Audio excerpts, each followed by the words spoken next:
12ஆம் வகுப்பு வேதியியல். வேதியியல் பாடத்தில் வால்யூம் 1ல் தேர்விற்கு எதிர்பார்க்கப்படுகின்ற மிக முக்கியமான 5 மதிப்பெண் வினாக்கள் மற்றும் அதை சார்ந்த வீடியோக்களின் தொகுப்பை பார்ப்போமா? நுரை மிதப்பு முறையினுடைய தத்துவம் என்ன? இம்முறையில் கனிம கழிவுகளை விட உலோக தாதுக்கள் எண்ணெயில் அதிக அளவில் நனைவதால் அவைகளை கனிம கழிவிலிருந்து பிரித்தெடுத்து விடலாம். நீங்க என்ன புரிஞ்சுக்கிட்டீங்க? தாது எண்ணெயில நனையும், கனிம கழிவு நீர்ல நனையும்.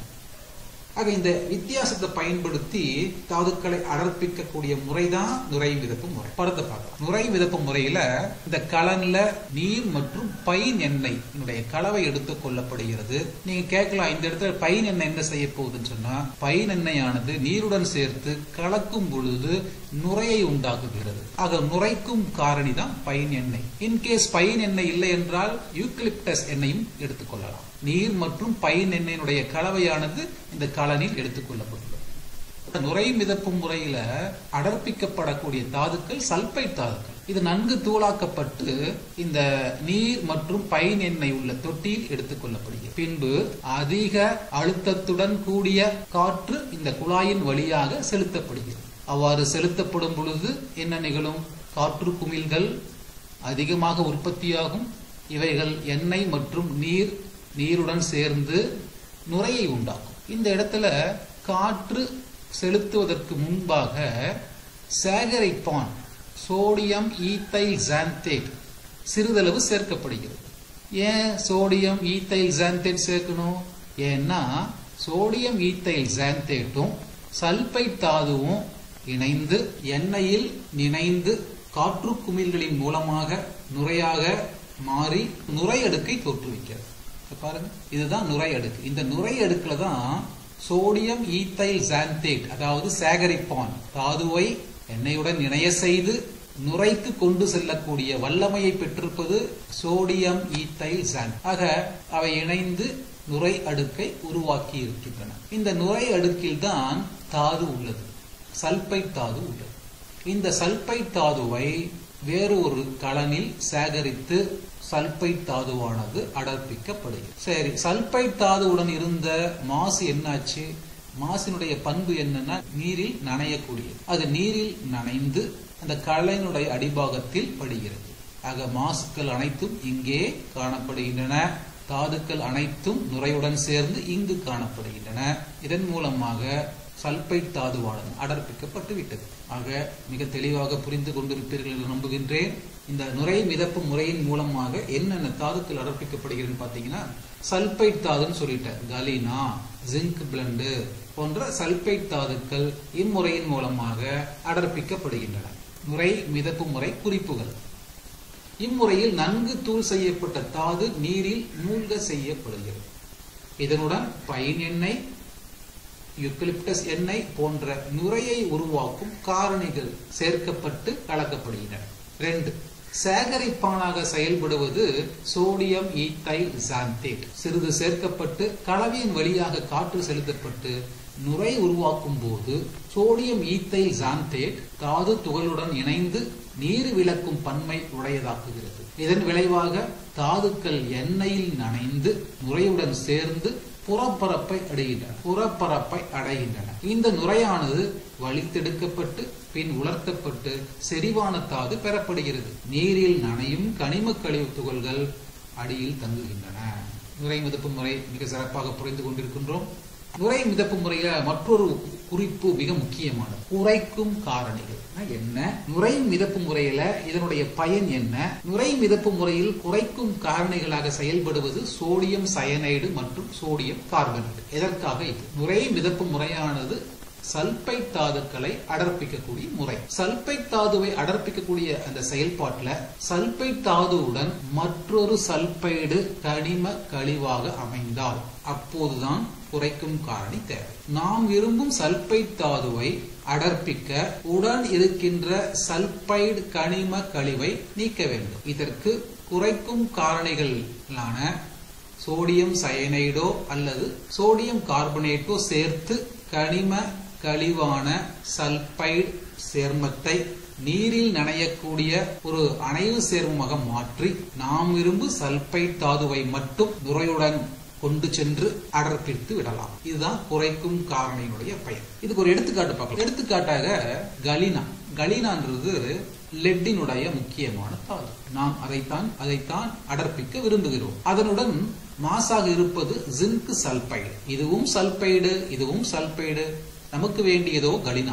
ஜிங்க் சல்பைடு மாசுவ கனிம கழிவை நீக்க வேண்டும். இதற்கு சிறிதளவு சோடியம் சயனைடு சேர்த்தால் போதுமானது. அந்த சோடியம் சயனைடு ஆனது ஜிங்க் சல்பைடுடன் சேர்ந்து சோடியம் ஜிங்க் சயனைடு என்ற அணைவு சேர்மத்தை உருவாக்கும். இந்த அணைவு சேர்மத்தினுடைய பண்பு என்னன்னு சொன்னீங்கன்னா, அது நீரில் நனையக்கூடியது. ஆக ஜிங்க் சல்பேட்டினுடைய புறப்பருப்புல சோடியம் ஜிங்க் சயனைடு சேர்மம் உருவாகிறதுனால அது நீரில் நனைந்து நீரிலேயே தங்கிவிடுகிறது. நுரைக்கு செல்லுவது எது என்றால் கலினா. கலினா தானே நாம் விரும்பும் தாது. இதன் மூலமாக கலினா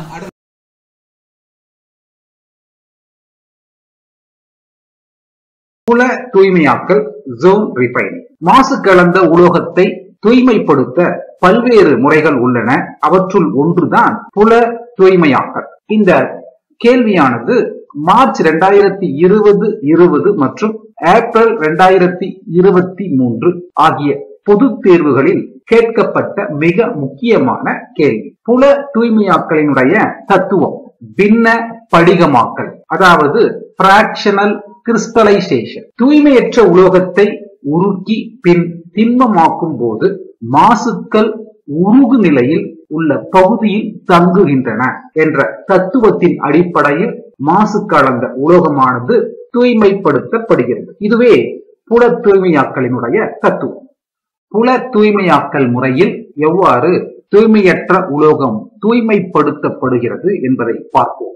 இம்முறையில் தூய்மையற்ற உலோகம் ஒரு தண்டு வடிவில் எடுத்துக் கொள்ளப்படுகிறது. இந்த தூய்மையற்ற உலோகத்தின் ஒரு முனையில் தூண்டு வெப்பப்படுத்தி, அதாவது இண்டக்ஷன் ஹீட்டர் பொருத்தப்பட்டு வெப்பப்படுத்தப்படுகிறது. இதன் காரணமாக தண்டின் அப்பகுதியில் உள்ள உலோகம் மாசுடன் சேர்ந்து உருகுகிறது. தூண்டு வெப்பப்படுத்தியை மெதுவாக மறுமுனையினை நோக்கி நகர்த்தி செல்லும் போது தூய உலோகம் படிகமாகிறது. அதே நேரத்தில் வெப்பப்படுத்தி நகர்த்தப்பட்டதால் புதியதாக உருவான உருகிய நிலை புலத்திற்கு மாசுக்கள் இடம்பெயர்கின்றன, கடைசியில் நீக்கப்படுகின்றன. இந்த செயல்முறையானது மீண்டும் மீண்டும் ஒரே திசையில் நிகழ்த்தப்பட்டு தூய உலோகம் பெறப்படுகிறது. புல தூய்மையாக்கல் முறையில் தூய்மையாக்கப்படும் உலோகங்கள் ஒன்று ஜெர்மேனியம் Ge, சிலிக்கன் Si மற்றும் கேலியம் Ga. இவை மூன்றுமே குறை கடத்திகள். குறிப்பு: புல தூய்மையாக்கல் முறையானது மந்த வாயுவின் சூழலில் நிகழ்த்தப்படுகிறது. புல தூய்மையாக்கல் முறை ஏன் மந்த வாயு சூழலில் நிகழ்த்தப்படுகிறது என்பதை தெரிந்து கொள்வோமா? மந்தவாயு சூழலில் புல தூய்மையாக்கல் முறையில் தூண்டு வெப்பப்படுத்தியை கொண்டு தூய்மையற்ற உலோகம் உருக்கும் பொழுது உலோகம் ஆக்சினேற்றம் அடைவதற்கான வாய்ப்பு உள்ளது. இதை தடுக்கவே புல தூய்மையாக்கல் செயல்முறையானது மந்தவாயு சூழலில், குறிப்பாக ஈலிய நிரப்பப்பட்ட சூழலில் நிகழ்த்தப்படுகிறது.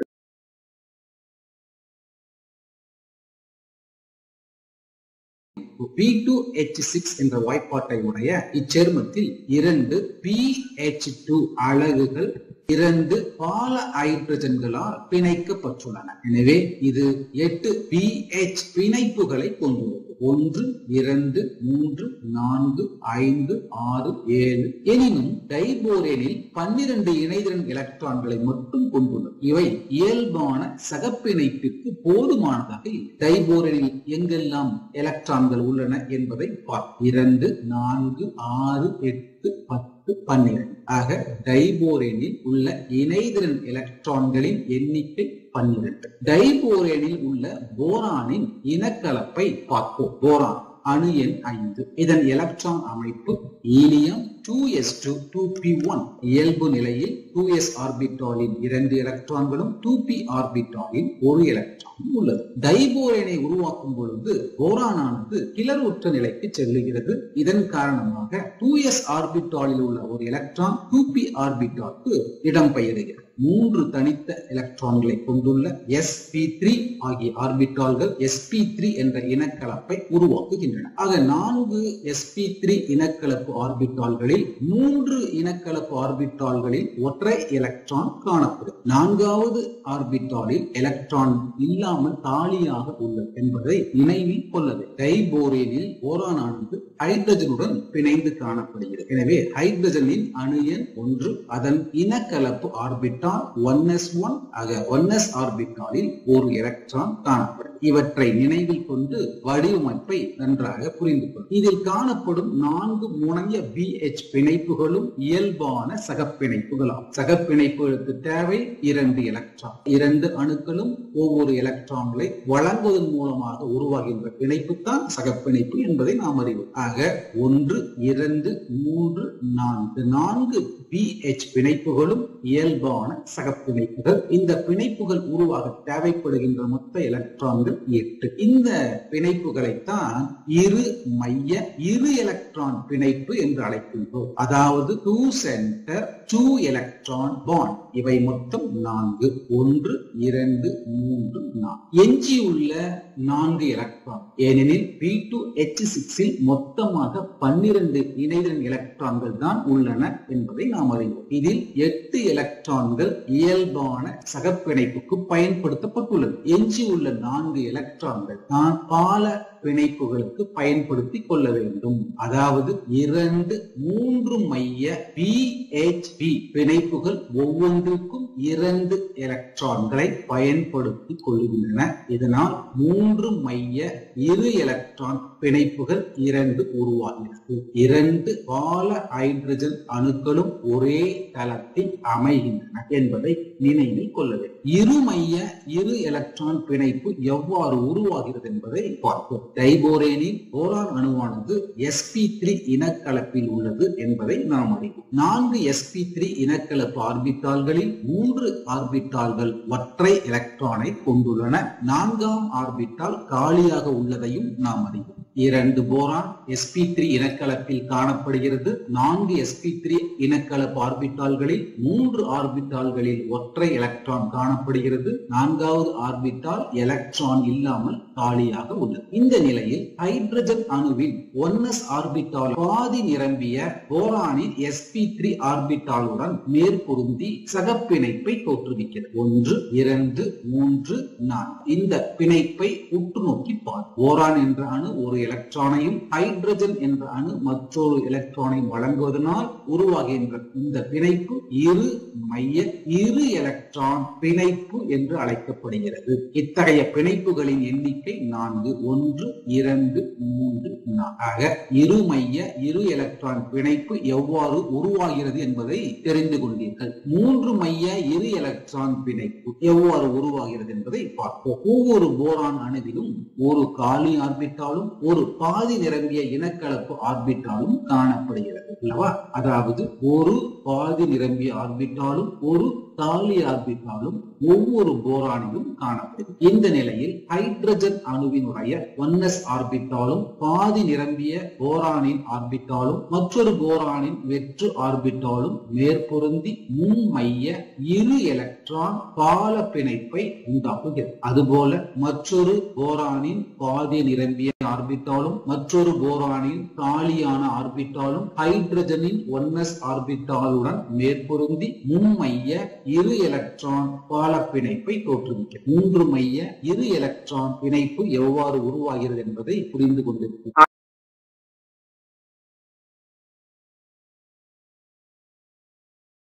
ஹாலஜன் இடைச்சேர்மங்கள் தேர்வுக்கு மிக முக்கியமான பகுதி. தனிம வரிசை அட்டவணையில் 17வது தொகுதி தனிமங்கள் ஹாலஜன்கள். அவை புளூரின், குளோரின், புரோமின், அயோடின். இந்த ஹாலஜன்களின் உருவளவை மனதில் பதிய வைத்துக் கொள்ளுங்கள். புளூரின் மிக சிறிய உருவளவையும் அயோடின் மிக பெரிய உருவளவையும் கொண்டுள்ளது. குளோரின் மூலக்கூறானது புளூரின் மூலக்கூறுடன் 473 கெல்வின் வெப்பநிலையில் வினை புரிந்து ClF என்ற சேர்மத்தை தருகிறது. இந்த சேர்மம் தான் ஹாலஜன் இடைச்சேர். சமன்பாட்டை பேலன்ஸ் பண்ணிடும். 2 Cl உள்ளது, 2 F உள்ளது. எனவே ClF முன்னாடி 2 போட்டு ஹாலஜன் இடை சேர்மங்களுக்கு எவ்வாறு பெயரிடுவது? ஹாலஜன் இடை சேர்மங்களில் உருவத்தில் பெரியதாக உள்ள ஹாலஜனை அதன் பெயர் கொண்டே அழைக்க வேண்டும். உருவத்தில் சிறியதாக உள்ள ஹாலஜனை ரைடு கொண்டு எழுத வேண்டும். அப்படின்னா ClF பெயர் குளோரின் புளூரைடு. ஹாலஜன் இடை சேர்மங்களின் வரையறைக்கு போயிடும். ஒவ்வொரு ஹாலஜனும் மற்ற ஹாலஜன்களுடன் வினைப்பட்டு கொடுக்கின்ற சேர்மங்களே ஹாலஜன் இடை சேர்மங்கள் ஆகும். இடை சேர்மங்களின் பண்புகள் இந்த பகுதியானது நேரடியாகவே 5 மதிப்பெண் வினாவாக கேட்கப்படுவதற்கான வாய்ப்புகள் அதிகமாக நன்கு படித்துக் கொள்ள வேண்டும். பாயிண்ட் நம்பர் 1, மைய அணுவானது பெரிய அணுவாக இருக்க வேண்டும். எடுத்துக்காட்டாக ClF3 என்ற அந்த ஹாலஜன் இடை சேர்மத்துல குளோரின் ஆனது மைய அணு. அதனுடைய உருவத்தை குளோரினுடன் ஒப்பிட்டு பாருங்கள். குளோரினுடைய உருவளவு பெரியதாக இருக்கிறது. எனவே தான் அது மைய அணு. பாயிண்ட் நம்பர் 2, இரு ஹாலஜன்களுக்கு இடையே மட்டுமே இது உருவாகிறது. எனவே குளோரின் புளூரினுடன் வினை புரிந்து ஹாலஜன் இடை சேர்மத்தை தரும். புரோமின் குளோரினுடன் வினை புரியும். அயோடின் புரோமினுடன் வினை புரியும். அதுபோல அயோடின் குளோரினுடனும் வினை புரியும். இவ்வாறாக இரு ஹாலஜன்களுக்கு இடையே மட்டுமே வினை நிகழ்ந்து ஹாலஜன் இடை சேர்மங்கள் கிடைக்கும். பாயிண்ட் நம்பர் 3, 2ற்கு மேற்பட்ட வெவ்வேறு விதமான ஹாலஜன்களுடன் இணைந்து இச்சேர்மங்களை உருவாக்குவது இல்லை. அப்படின்னா குளோரின் புளூரினுடன் சேர்ந்து ஹாலஜன் இடை சேர்மத்தை தரும். ஆனால் குளோரின் புளூரினுடனும் புரோமினுடன் வினை புரிந்து ஹாலஜன் இடை சேர்மத்தை தராது.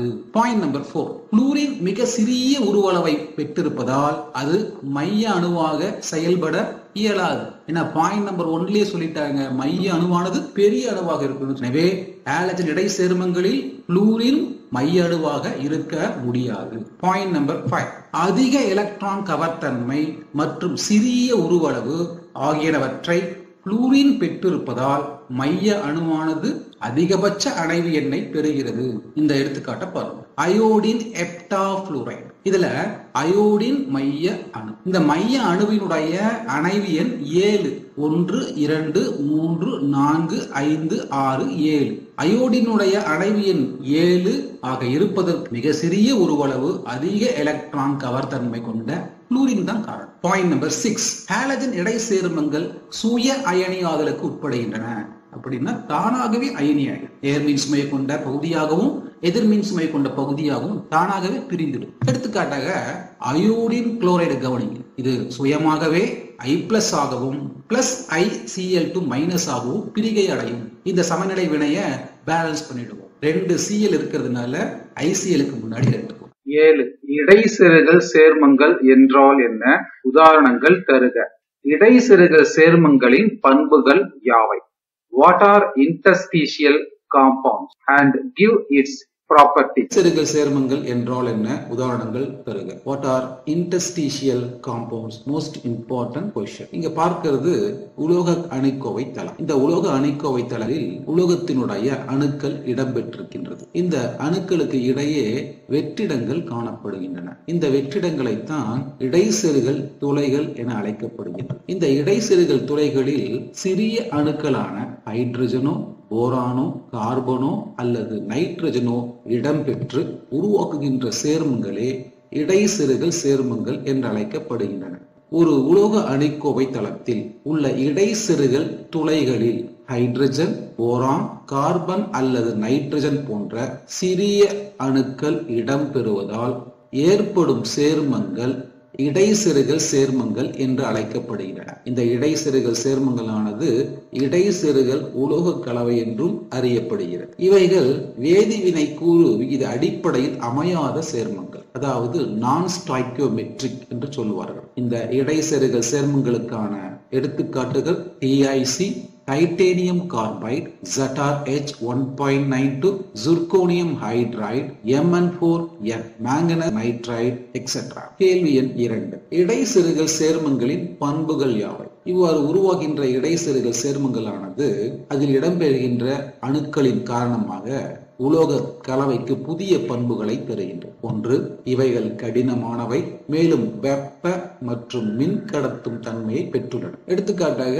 உலோக போரேக்ஸ், இது வைரம் போன்ற கடினத்தன்மை கொண்டதாகும். பாயிண்ட் நம்பர் 2, இவைகள் அவற்றில் அடங்கியுள்ள தூய உலோகங்களை காட்டிலும் அதிக உருகு நிலையை கொண்டுள்ளன. எடுத்துக்காட்டாக மாங்கனீஸ். இந்த உலோகத்தினுடைய உருகு நிலையானது 1246 டிகிரி சி. அதே சமயத்தில் அதன் அணிக்கோவை வெற்றிடங்களில் நைட்ரஜன் இடம்பெற்று உருவாக்குகின்ற அந்த இடைசெருகல் சேர்மமான Mn4n ஆனது 4892 டிகிரி சி உருகு நிலையை பெற்றுள்ளது. Point number 3.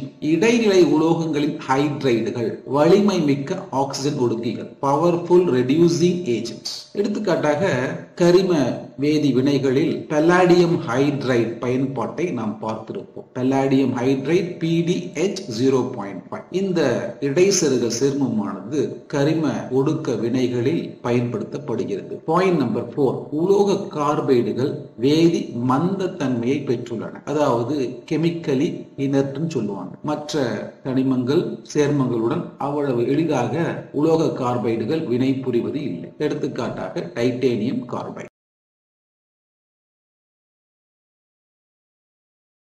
பொட்டாசியம் டைகுரோமேட் தயாரித்தலை விளக்குக. பொட்டாசியம் டைகுரோமேட்டின் முக்கிய தாதுவானது FeCr2O4 என்ற வாய்ப்பாட்டை கொண்ட குரோமைட் தாது. இந்த தாதுவானது புவியீர்ப்பு முறையை பயன்படுத்தி அடர்ப்பிக்கப்படுகிறது. இவ்வாறு அடர்ப்பிக்கப்பட்ட தாதுவானது அதிக அளவு சோடியம் கார்பனேட் மற்றும் சுண்ணாம்பு சேர்த்து எதிர் அனல் உலையில் 900 முதல் 1000 டிகிரி சி வெப்பநிலையில் வறுக்கப்படுகிறது. இந்த வறுத்தல் நிகழ்ச்சியை காட்சிப்படுத்துவோம். இங்கு பார்ப்பது எதிர் அனல் உலை. இந்த உலையில் அடர்ப்பிக்கப்பட்ட தாது, அதனுடன் அதிக அளவு சோடியம் கார்பனேட் மற்றும் சுண்ணாம்பு சேர்க்கப்பட்டு இந்த குழாயின் வழியாக அதிக அளவு காற்று செலுத்தப்பட்டு நன்கு வறுக்கப்படுகிறது. இந்த வறுத்தல் நிகழ்ச்சியின் காரணமாக கார்பன் டை ஆக்சைடு வெளியேறுகிறது. ஆக எதிர் அனல் உலையில் நடைபெற்ற வேதி வினைக்கான சமன்பாட்டை பார்ப்போம். அடர்ப்பிக்கப்பட்ட தாது FeCr2O4, இதனுடன் அதிக அளவு சோடியம் கார்பனேட் Na2CO3, இதனுடன் சிறிது சுண்ணாம்பு சேர்க்கப்பட்டு அதிக அளவு காற்றை செலுத்தி 900 முதல் 1000 டிகிரி சி வெப்பநிலையில் எதிர் அனல் உலையில் வறுக்கும் பொழுது முதன்மை விளைபொருளாக கிடைப்பது Na2CrO4, அதாவது சோடியம் குரோமேட்.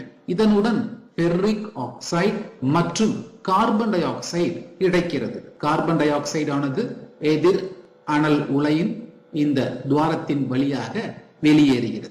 இச்சமன்பாட்டை சமன் செய்ய கற்றுக்கொள்வோம். ஃபெர்ரிக் ஆக்சைடில் ஆக்சிஜன் ஆனது ஆட் நம்பரில் உள்ளது. எனவே ஃபெர்ரிக் ஆக்சைடு முன்பாக 2 எண் இடம். 2 × 2 4 இரும்பு. எனவே FeCr2O4 முன்பாக 4. 4 × 2 8 குரோமியம் உள்ளது. ஆக Na2CrO4 முன்பாக 8. 8 × 2 16 சோடியம் உள்ளது. ஆக Na2CO3 முன்பாக 8. 8 கார்பன்கள் உள்ளன.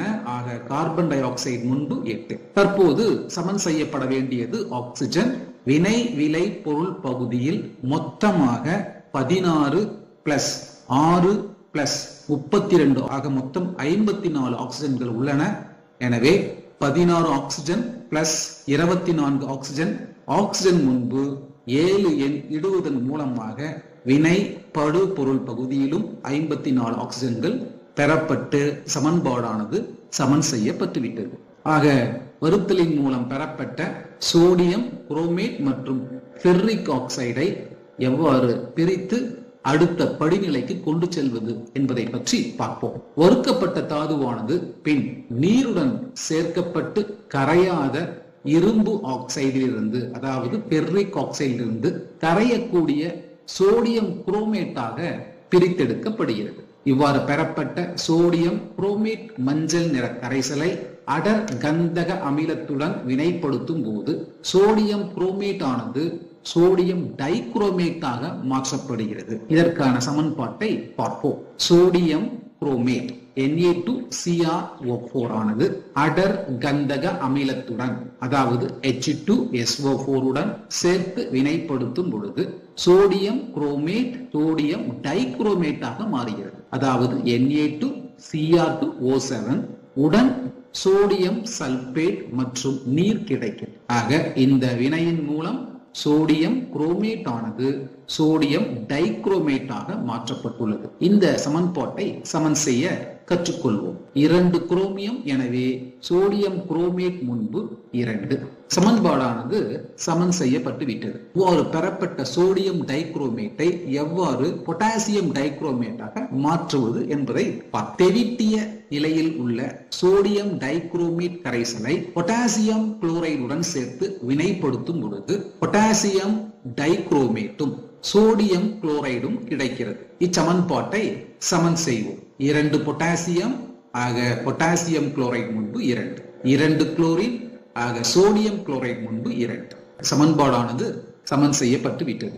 இவ்வாறு பெறப்பட்ட பொட்டாசியம் டைகுரோமேட் மற்றும் சோடியம் குளோரைடு கொண்ட கரைசலை அடர்ப்பிப்பதன் மூலமாக முதலில் சோடியம் குளோரைடு ஆனது படிகங்களாக பிரிகின்றது.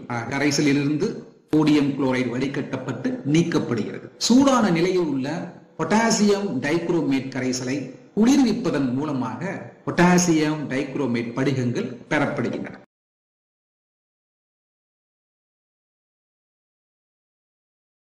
லாந்தனாய்டுகள் மற்றும் ஆக்டினாய்டுகளுக்கு இடையேயான வேறுபாடுகள் யாவை? Point number 1. லாந்தனாய்டுகளில் வேறுபடுத்தும் எலக்ட்ரான் அல்லது கடைசி எலக்ட்ரான் ஆனது அவைகளின் 4வது ஆற்றல் மட்டத்தில் உள்ள 4f ஆர்பிட்டாலுக்குள் செல்லுகிறது. ஆக்டினாய்டுகளில் வேறுபடுத்தும் எலக்ட்ரான் அல்லது கடைசி எலக்ட்ரான் ஆனது 5வது ஆற்றல் மட்டத்தில் உள்ள 5f ஆர்பிட்டாலுக்குள் நுழைகிறது. Point number 2. லாந்தனாய்டுகளில் 4f ஆர்பிட்டாலில் உள்ள எலக்ட்ரான்களின் பிணைப்பு ஆற்றல், அதாவது பைண்டிங் எனர்ஜி அதிகம். ஆக்டினாய்டுகளில் 5f ஆர்பிட்டாலில் உள்ள எலக்ட்ரான்களின் பிணைப்பு ஆற்றல் குறைவு. Point number 3. லாந்தனாய்டுகள் அணைவு சேர்மங்களை உருவாக்கும் தன்மை குறைவு. ஏனெனில் லாந்தனாய்டுகள் சற்றே பெரிய உருவளவை பெற்றுள்ளன. அது மட்டுமல்லாமல் அவைகள் குறைந்த நேர்மின் அடர்த்தியை கொண்டுள்ளன. ஆக்டினாய்டுகள் அணைவு சேர்மங்களை உருவாக்கும் தன்மை அதிகம் பெற்றுள்ளது. Point number 4. பெரும்பாலான லாந்தனாய்டுகள் நிறமற்றவை. அதே வேளையில் ஆக்டினாய்டுகள் பெரும்பாலானவை நிறம் உள்ளவை. எடுத்துக்காட்டாக யுரேனியம் 3+ அயனியானது சிவப்பு நிறத்திலும், யுரேனியம் 4+ அயனியானது பச்சை நிறத்திலும், UO2 என்ற அந்த அயனியில் யுரேனியம் 6+ நிறமானது மஞ்சள். Point number 5. லாந்தனாய்டுகள் ஆக்சோ நேர் அயனிகளை உருவாக்குவதில்லை. ஏனெனில் லாந்தனாய்டுகள் குறைந்த நேர்மின் அடர்த்தியை கொண்டுள்ளது. ஆகவே தான் ஆக்சோ நேர் அயனிகளை லாந்தனாய்டுகளால் உருவாக்க முடிவதில்லை. ஆக்டினாய்டுகள் ஆக்சோ நேர் அயனிகளை உருவாக்குகின்றன. காரணம், இவைகள் உயர் ஆக்சிஜன் நிலைகளில் காணப்படுகின்றன. எடுத்துக்காட்டாக யுரேனியம் ஆனது UO2 என்ற ஆக்சோ நேர் அயனியை தருகிறது, அதாவது யுரைனைல் கேட்டயான். அதுபோல நெப்டியூனியம் ஆனது NPO2 என்ற நெப்டியூனியம் 4 ஆக்சைடு நேர் அயனியை தருகிறது. இவைகள் தான் ஆக்சோ நேர் அயனிகளுக்கான சான்றுகள். Point number 6. லாந்தனாய்டுகள் பொதுவாக +3 ஆக்சிஜனேற்ற நிலைகளில் காணப்படுகிறது. இவைகளின் குறைந்தபட்ச ஆக்சிஜனேற்ற நிலை +2, அதிகபட்ச ஆக்சிஜனேற்ற நிலை +4. ஆக்டினாய்டுகள் 7s ஆர்பிட்டாலுக்கும் 6d ஆர்பிட்டாலுக்கும் இடையே உள்ள ஆற்றல் வேறுபாடு மிக குறைவாக உள்ள காரணத்தினால் அதிகபட்ச ஆக்சிஜன் நிலைகளில் காணப்படுகின்றன. இவைகளின் பொதுவான ஆக்சிஜன் நிலை +3. இவைகள் மேலும் +4, +5, +6, +7 போன்ற உயர் ஆக்சிஜன் நிலைகளிலும் காணப்படுகிறது. குறிப்பாக நெப்டியூனியம், புளூட்டோனியம், அனேரிசியம் ஆகிய ஆக்டினைடுகள் +7 ஆக்சிஜன் நிலைகளில் காணப்படுகின்றன. Point number 7. லாந்தனாய்டுகளில் புரோமெதியம் PM தவிர மற்றவை கதிரியக்கத்தன்மை அற்றவை. ஆக்டினாய்டுகள் அனைத்துமே கதிரியக்கத்தன்மை.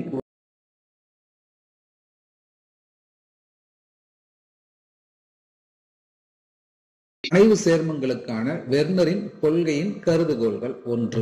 பெரும்பாலான தனிமங்கள் முதன்மை இணைதிறன் மற்றும் 2ஆம் நிலை இணைதிறன் என 2 வகையான இணைதிற மதிப்புகளை பெற்றுள்ளன. எடுத்துக்காட்டாக கோபால்ட் தனிமத்தை பார்ப்போம். கோபால்ட்டுக்கு 2 விதமான இணைதிற மதிப்புகள் உள்ளன.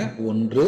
முதன்மை இணைதிறன். முதன்மை இணைதிறனானது அந்த தனிமத்தினுடைய ஆக்சிஜனேற்ற எண்ணுக்கு சமம். கோபால்ட்டின் ஆக்சிஜனேற்ற எண் 3. அதே வேளையில் இதன் 2ஆம் நிலை இணைதிறனானது அதனுடைய அணைவு எண்ணை குறிக்கிறது. கோபால்டின் இரண்டாம் நிலை இணைதிறனானது அதாவது அணைவு எண்ணானது 6. Point number 2. பெரும்பாலான நேர்வுகளில் முதன்மை இணைதிற மதிப்பானது நேர்குறி உடையது. மேலும் சில நேர்வுகளில் 0 மதிப்பு உடையது. எடுத்துக்காட்டாக COCl3.6NH3 என்ற அணைவு சேர்மத்தில் மைய உலோகமானது கோபால்ட். இதனுடைய முதன்மை இணைதிறனானது 3 என நாம் அறிவோம். உலோகங்கள் எப்பொழுதும் எலக்ட்ரான்களை இழப்பதால் கோபால்ட்டின் முதன்மை இணைதிறன் அதாவது ஆக்சிஜனேற்ற எண்ணானது 3+, அதாவது நேர்குறி உடையது. இந்த நேர்குறி உடைய முதன்மை இணைதிறனானது எதிர்குறி உடைய Cl- ஆல் நிறைவு செய்யப்படுகிறது. Point number 3. இரண்டாம் நிலை இணைதிறனானது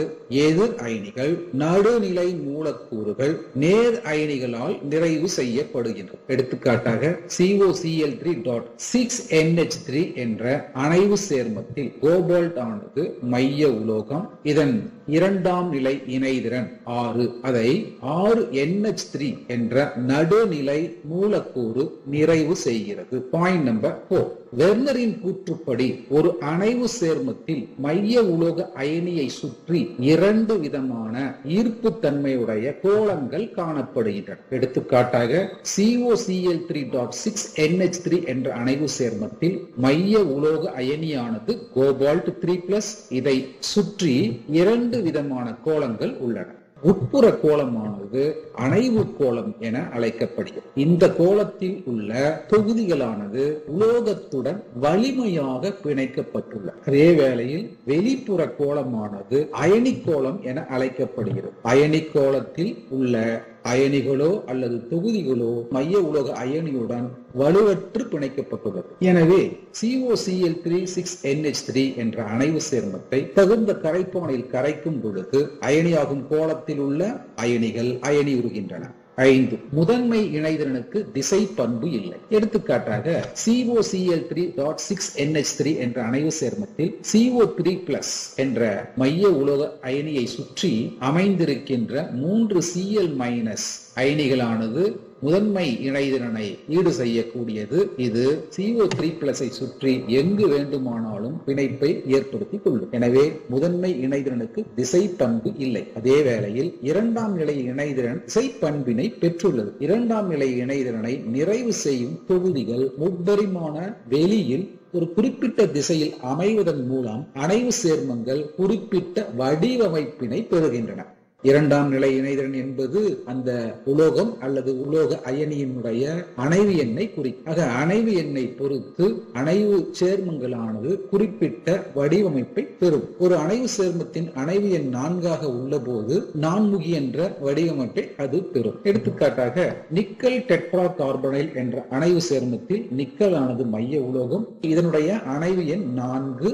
4 நடுநிலை மூலக்கூறுகள் இரண்டாம் நிலை இணைதிறனை ஈடு செய்கின்றன. எனவே அந்த சேர்மத்திற்கு நான்முகி என்ற வடிவமானது கிடைக்கிறது. அணைவு எண் 4 உள்ள போது தலச்சதுர வடிவமைப்பும் கிடைக்கப்பெறும். எடுத்துக்காட்டாக NiCN4 என்ற அணைவு உட்பொருளினுடைய வடிவமானது தலச்சதுரம். இங்கு மைய உலோக அயனியானது நிக்கல் 2+, இதனுடைய அணைவு எண் 4. எனவே இச்சேர்மமானது தலச்சதுர வடிவமைப்பை பெறுகிறது. அணைவு எண் 6 உள்ள அணைவு சேர்மங்கள் எண்முகி வடிவமைப்பை பெறுகின்றன. எடுத்துக்காட்டாக K4FeCN6 என்ற அணைவு சேர்மத்தில் Fe2+ ஆனது மைய உலோக அயனி. இதனுடைய அணைவு எண் 6. எனவே அணைவு எண் 6 உள்ள போது அணைவு சேர்மங்கள் பெறுகின்ற வடிவமானது எண்முகி வடிவம். இவைகளே வெர்னரின் அணைவு கொள்கையின் முக்கிய கருதுகோள்கள். வெர்னர் கொள்கையின் வரம்புகள். அணைவு சேர்மங்களின் சில பண்புகளை வெர்னர் கொள்கை விளக்கினாலும் அவைகளின் நிறம் மற்றும் காந்த பண்புகளை இக்கொள்கையால்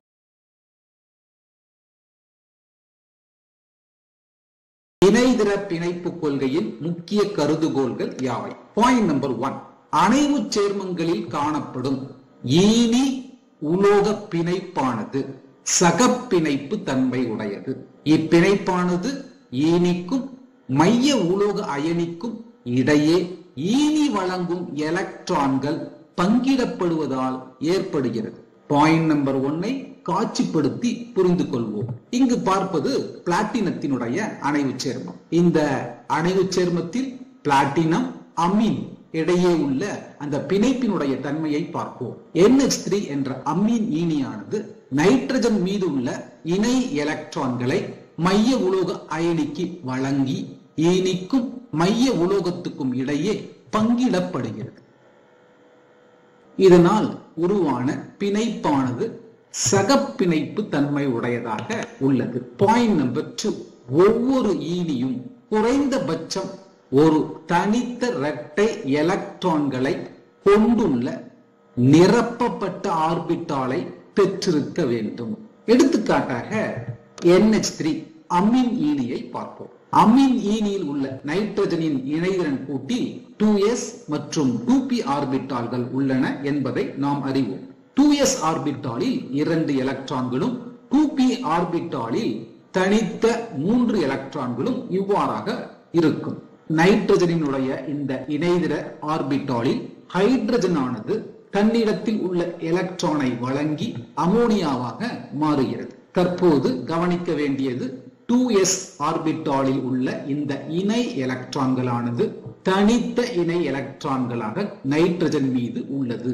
இந்த தனித்த இரட்டை எலக்ட்ரானே மைய உலோக அயனிக்கு எலக்ட்ரானை வழங்கி பங்கிட உதவுகிறது. ஆக ஒவ்வொரு ஈனியும் குறைந்தபட்சம் ஒரு தனித்த இரட்டை எலக்ட்ரான்களை கொண்டுள்ள நிரப்பப்பட்ட ஆர்பிட்டாலை கொண்டிருக்க வேண்டும்.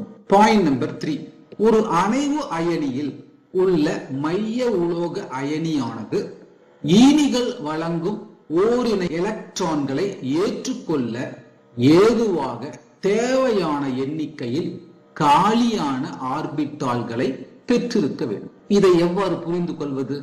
ஈனி முன்னிலையில் கோபால்ட் 3+ வெளிக்கூட்டு எலக்ட்ரான் அமைப்பு இவ்வாறாக காணப்படுகிறது. இந்த வெளிக்கூட்டு எலக்ட்ரான் அமைப்பில் 4s ஆர்பிட்டால் காலியாக உள்ளது, 4p ஆர்பிட்டால் காலியாக உள்ளது, 4d ஆர்பிட்டால் காலியாக உள்ளது. ஆக அணைவு அயனியில் உள்ள மைய உலோக அயனியானது ஈனிகள் வழங்கும் இணை எலக்ட்ரான்களை ஏற்றுக்கொள்ள ஏதுவாக தேவையான எண்ணிக்கையில் காலியான ஆர்பிட்டால்களை கொண்டிருக்க வேண்டும்.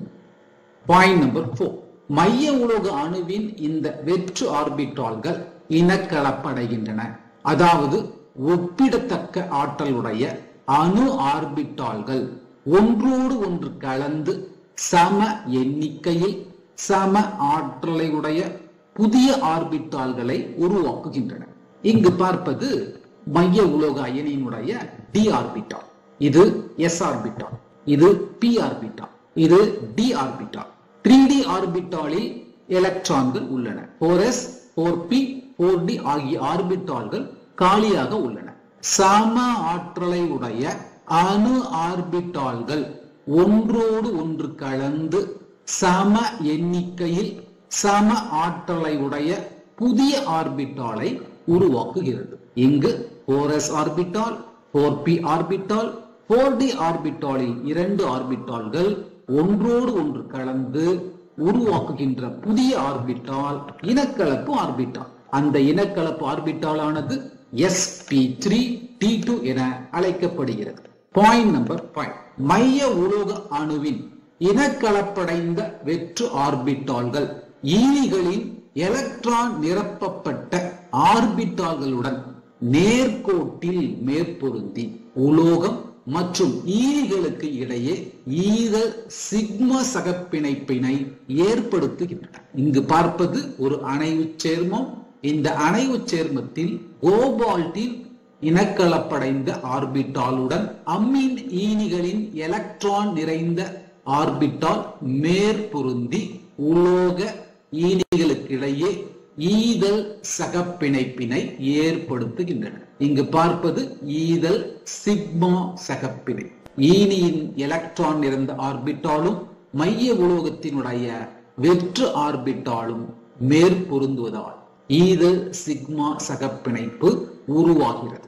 பாயிண்ட் நம்பர் 6, இனக்கலப்படைந்த ஆர்பிட்டால்கள் திசை பண்புடையவை. புறவெளியில் இவைகள் குறித்த திசையில் அமைவதால் அணைவு சேர்மத்திற்கு அல்லது அணைவு அயனிக்கு குறிப்பிட்ட வடிவம் உருவாகிறது. அணைவு எண் 2 உள்ள போது மைய உலோக அயனியினுடைய வெற்று ஆர்பிட்டால்கள் இனக்கலப்பில் ஈடுபடுகின்றன. இதனால் உருவாகின்ற இனக்கலப்பு ஆர்பிட்டால் sp. இந்த இனக்கலப்பை கொண்டுள்ள அணைவு சேர்மமானது நேர்கோட்டு வடிவம் உடையது. அணைவு எண் 4 உள்ள போது 2 விதமான இனக்கலப்பு நடைபெறலாம். ஒன்று sp3, மற்றொன்று dsp2. அணைவு சேர்மத்தின் மைய உலோக அயனியின் இனக்கலப்பானது sp3 உள்ள போது அந்த அணைவு சேர்மம் பெறுகின்ற வடிவமானது நான்முகி. அதே நேரத்தில் அணைவு எண் 4 மைய உலோக அயனியானது dsp2 என்ற இனக்கலப்பில் இருந்தால் அந்த அணைவு சேர்மம் பெறுகின்ற வடிவமானது தலச்சதுரம். அணைவு எண் 6 உள்ள போது T2sp3 என கொள்வோம். அந்த இனக்கலப்பில் உள்ள அணைவு சேர்மத்தினுடைய வடிவமானது எண்முகியாக இருக்கும். Point number 7. எண்முகி அணைவுகளில் n-1d ஆர்பிட்டால்கள் இனக்கலப்பாதலில் ஈடுபட்டிருப்பின் அத்தகைய அணைவுகள் உள் ஆர்பிட்டால் அணைவுகள் அல்லது புரை சுழற்சி அணைவுகள் என அழைக்கப்படுகின்றன. இதை எவ்வாறு புரிந்து கொள்வது? இங்கு பார்ப்பது ஒரு அணைவு சேர்மத்தினுடைய இனக்கலப்படைந்த ஆர்பிட்டால்கள். 3D ஆர்பிட்டாலில் மைய உலோக அயனியினுடைய 5 எலக்ட்ரான்கள் நம்மால் பார்க்க முடிகிறது. மீதமுள்ள ஆர்பிட்டால்களில் ஈனி வழங்கிய தனித்த இரட்டை எலக்ட்ரான்களை நம்மால் பார்க்க முடிகிறது. இந்த d ஆர்பிட்டாலை பாருங்க. இதனுடைய முதன்மை குவாண்டம் 3d. ஆனால் இனக்கலப்படைந்த ஆர்பிட்டாலில் முதன்மை குவாண்டத்தினுடைய மதிப்பு 4. ஆக n-1d ஆர்பிட்டால்கள் இனக்கலப்பாதலில் ஈடுபட்டுள்ளது அல்லவா? எனவே இவ்வாறு உருவான அந்த அணைவு சேர்மமானது உள் ஆர்பிட்டால் அணைவு என்று அழைக்கப்படுகிறது. அதே நேரத்தில் nd ஆர்பிட்டால்கள் இனக்கலப்பாதலில் ஈடுபட்டிருப்பின் அத்தகைய அணைவுகள் வெளி ஆர்பிட்டால் அணைவுகள் அல்லது உயர் சுழற்சி அணைவுகள் என அழைக்கப்படுகின்றன. இங்கு பார்ப்பது ஒரு அணைவு சேர்மத்தினுடைய இனக்கலப்படைந்த ஆர்பிட்டால்கள். 3D ஆர்பிட்டாலில் மைய உலோகத்தினுடைய எலக்ட்ரான்கள் காணப்படுகின்றன. இந்த ஆர்பிட்டால் இனக்கலப்பில் ஈடுபடவில்லை. ஆனால் 4s orbital, 4b orbital, 4d orbital இனக்கலப்படைந்துள்ளது. இனக்கலப்படைந்த 4d ஆர்பிட்டாலை பாருங்கள். முதன்மை குவாண்டம் 4, முதன்மை குவாண்டம் 4, முதன்மை குவாண்டம் 4. ஆக nd ஆர்பிட்டால்கள் இனக்கலப்பில் ஈடுபட்டுள்ள காரணத்தினால் இதனால் உருவான அந்த அணைவு சேர்மமானது வெளி ஆர்பிட்டால் அணைவுகள் என்று அழைக்கப்படுகிறது.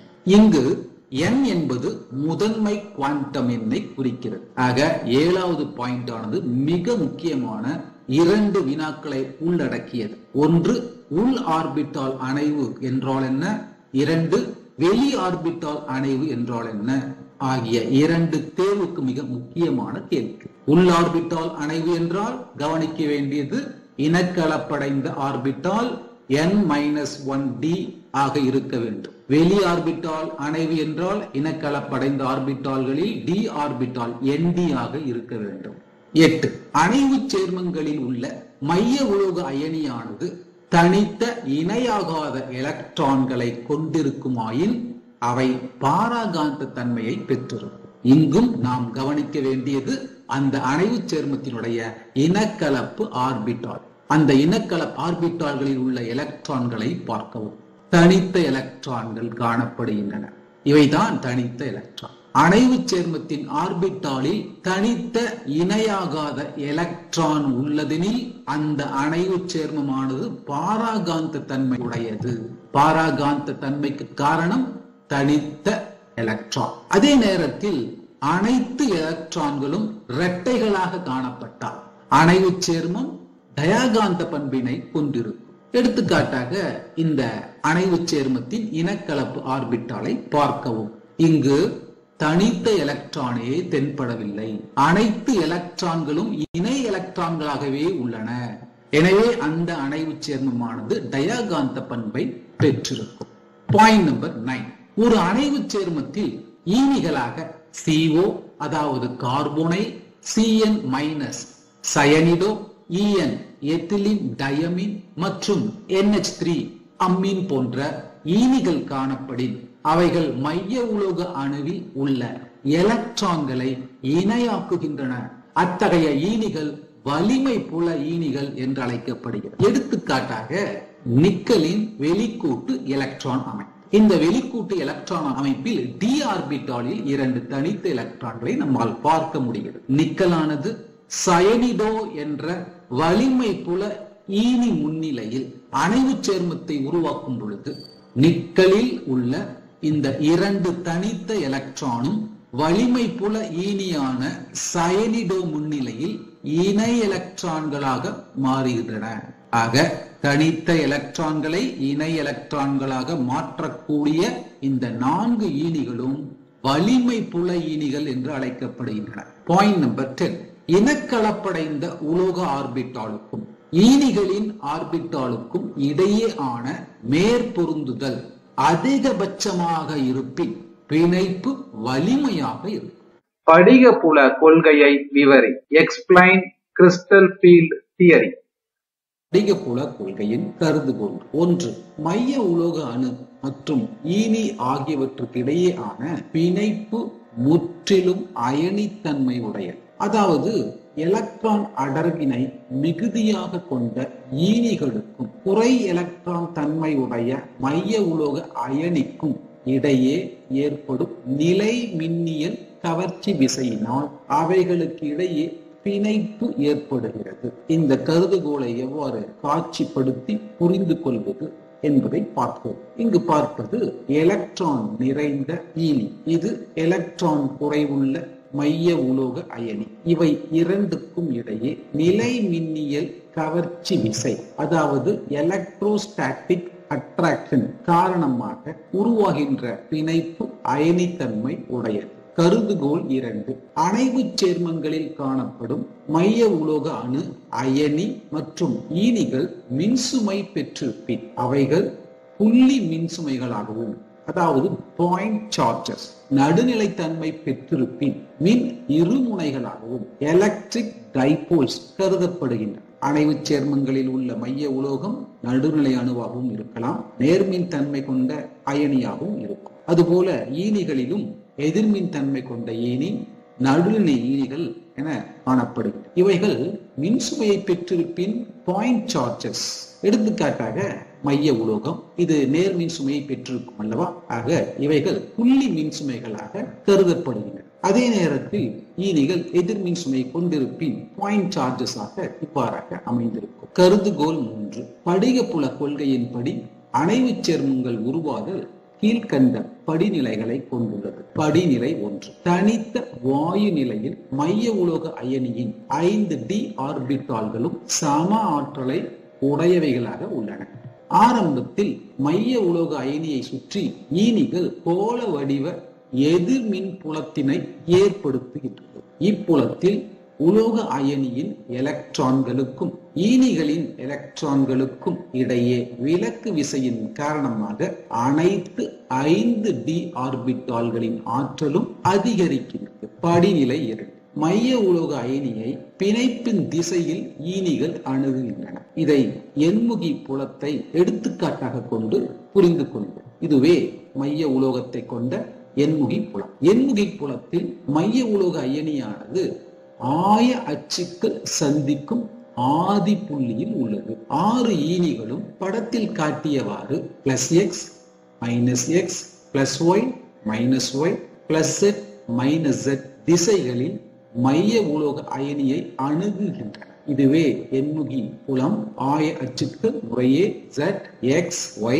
இந்த ஆய அச்சுக்களை நோக்கி ஈனிகள் அணுகுகின்றன. இதன் காரணமாக 5 சம ஆற்றலை உடைய டி ஆர்பிட்டால்களில் பிளவு ஏற்படுகிறது. dxy, dxz, dyz ஆகிய 3 டி ஆர்பிட்டால்கள் எலக்ட்ரான் நிறைந்த மடல்களை ஆய அச்சுக்களுக்கு இடைப்பட்ட பகுதியில் கொண்டுள்ளன. இதன் காரணமாக இவை குறைந்த விலக்கு விசை பெறுவதனால் குறைந்த ஆற்றலை கொண்ட ஆர்பிட்டாலாக காணப்படுகிறது. இந்த 3 குறைந்த ஆற்றலை கொண்ட dxy, dxz, dzy ஆகிய ஆர்பிட்டால்கள் T2g ஆர்பிட்டால்கள் என அழைக்கப்படுகின்றன. இங்கு T2g என்பது ட்ரிபிள் டிஜெனரேட். இதன் பொருள் இவை 3 சம ஆற்றலை உடையது என்பதாகும். அதே நேரத்தில் மற்ற 2 ஆர்பிட்டால்களும் ஆய அச்சுக்களில் மடல்களை பெற்றுள்ள காரணத்தினால் ஈனிகளின் எலக்ட்ரானுடன் அதிக விலக்கு விசைக்கு உட்படுகிறது. அதாவது dz² மற்றும் dx² - y² ஆகிய 2 ஆர்பிட்டால்களின் எலக்ட்ரான் நிறைந்த மடல்களானது ஆய அச்சுக்களிலே அமைந்துள்ள காரணத்தினால் அதிக விலக்கு விசைக்குட்பட்டு அதிக ஆற்றலை பெற்றுள்ளது. இவை இரண்டும் EG ஆர்பிட்டால்கள் என அழைக்கப்படுகின்றன. ஆக சம ஆற்றலை உடைய மைய உலோக அயனியின் d ஆர்பிட்டால்கள் ஈனியின் நெருக்கத்தின் காரணமாக இரண்டாக பிளவுறுகின்றன. ஒன்று T2G மற்றொன்று EG. ஆய அச்சுக்களுக்கு இடைப்பட்ட பகுதியில் மடல்களை பெற்றிருக்கும் ஆர்பிட்டால்கள் dxy, dyz, dxz. இவை குறைந்த ஆற்றலை உடைய ஆர்பிட்டால்கள், அதாவது T2G ஆர்பிட்டால்கள். அதே நேரத்தில் dx² - y² மற்றும் dz² ஆகிய ஆர்பிட்டால்களினுடைய எலக்ட்ரான் நிறைந்த மடல்களானது அச்சுக்களில் அமைந்துள்ள காரணத்தினால் அதிக விலக்கு விசைக்கு உட்படுகிறது. இதனால் இவைகளுடைய ஆற்றலானது அதிகரித்து காணப்படுகிறது. இவ்வாறாக சம ஆற்றலை உடைய d ஆர்பிட்டால்கள் இந்நிலையில் 2 வகைகளாக பிரிக்கப்படுகின்றன. இந்த செயல்முறை படிக புல பிளப்பு எனப்படுகிறது. படிக புல பிளவு என்றால் என்ன என்பது மிக முக்கியமான ஒரு கேள்வி. படிக புல பிளவு என்பது அணைவு சேர்மங்களை உருவாக்கும் பொழுது ஈனியின் வருகையின் காரணமாக சம ஆற்றலை உடைய d ஆர்பிட்டால்கள் இரண்டாக பிளவுபடுகின்றன. ஒன்று T2G மற்றொன்று EG. இந்த பிளவு படிக புல பிளவு எனப்படுகிறது. படிநிலை 3. இந்நிலை வரையில் அணைவு சேர்மம் உருவாவதற்கு சாதகமான சூழல் இல்லை. எனினும் ஈனிகள் மேலும் மைய உலோக அயனியை அணுகும் போது எதிர்மின் சுமையுடைய ஈனிகளின் எலக்ட்ரான்களுக்கும் நேர்மின் சுமையுடைய உலோக அயனிகளுக்கும் இடையே கவர்ச்சி விசை ஏற்படுகிறது. இங்கு பார்ப்பது எண்முகி புலம். இந்த எண்முகி புலத்தில் மையத்தில் நேர்மின் தன்மையுடைய உலோக அயனி காணப்படுகிறது. இதை சுற்றி காணப்படுகின்ற எதிர்மின் தன்மையுடைய ஈனிகளின் எலக்ட்ரான்களுக்கும் நேர்மின் தன்மையுடைய உலோக அயனிக்கும் இடையே கவர்ச்சி விசை ஈனிகளினுடைய நெருக்கத்தினால் அதிகரிக்கிறது. எனவே நிகர ஆற்றல் குறைவின் காரணமாக மைய உலோக அயனிக்கும் ஈனிக்கும் இடையே அயனி பிணைப்பு உண்டாகி அணைவு சேர்மம் உருவாகிறது.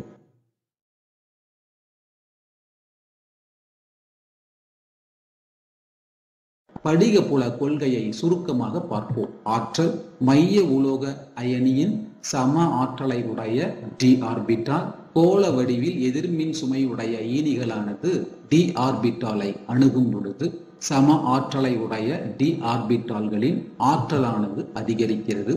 ஈனியின் வருகையின் காரணமாக சம ஆற்றலை உடைய d ஆர்பிட்டால்கள் பிளவுறுகின்றன. எண்முகி புலத்தை பொறுத்தளவில் சம ஆற்றலை உடைய d ஆர்பிட்டால்கள் குறைந்த ஆற்றலை உடைய T2G ஆர்பிட்டால்களாகவும் அதிக ஆற்றலை உடைய EG ஆர்பிட்டால்களாகவும் பிளவுபடுகின்றன.